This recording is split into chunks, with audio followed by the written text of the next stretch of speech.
You're exuding so much of confidence as you can see right now, pero kinakabahan ka pa ba? Oo naman, kasama yun sa kaba. Actually, laging tinatanong yun sa akin kasi nga parang nakita nila nagpa-pageant na ako ng matagal, nag-host, so parang kala nila sanay sa stage. Pero yung kabaan dun pa rin.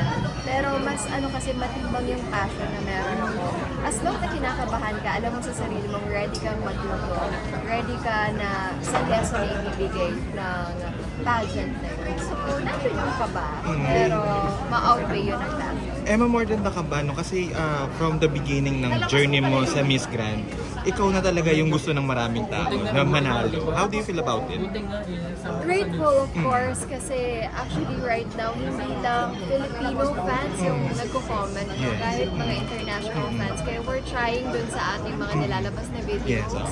We're trying na fluent English na para mga international fans ay naiintindihan din. And sometimes we put also subtitles. And I'm really grateful kasi nagme-message na rin sila sa akin. And I'm excited to meet them. Most of them are Thai people.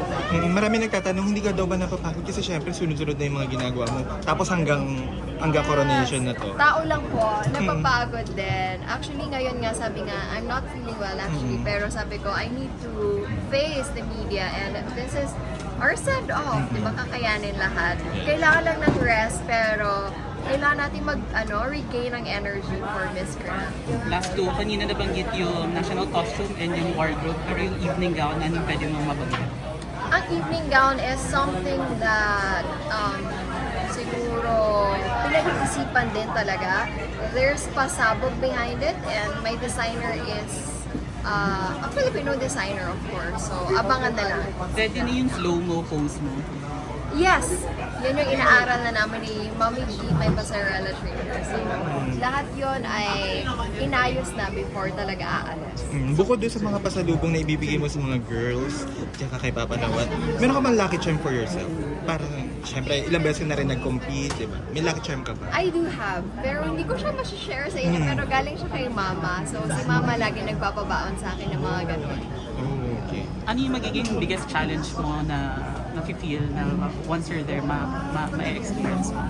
Biggest challenge I think is for now it's the energy that I need to have kasi nakita ko yung schedule from day one that we will arrive there hanggang coronation ay puno kami na activities, so siguro yun yung challenging part for me to have that energy always to be like Emma lang din, ganitong personality sa lahat ng activities. Last na lang for me, kasi alam naman natin for the past years, medyo mailap sa Philippines ang Golden Crown. And si CJ last year, naibigay finally.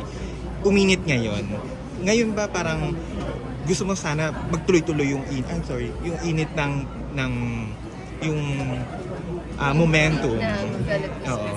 I think so. I'm praying and I'm hoping na makita naman nila. It's not just about the country. Yes. It's what we can give to them.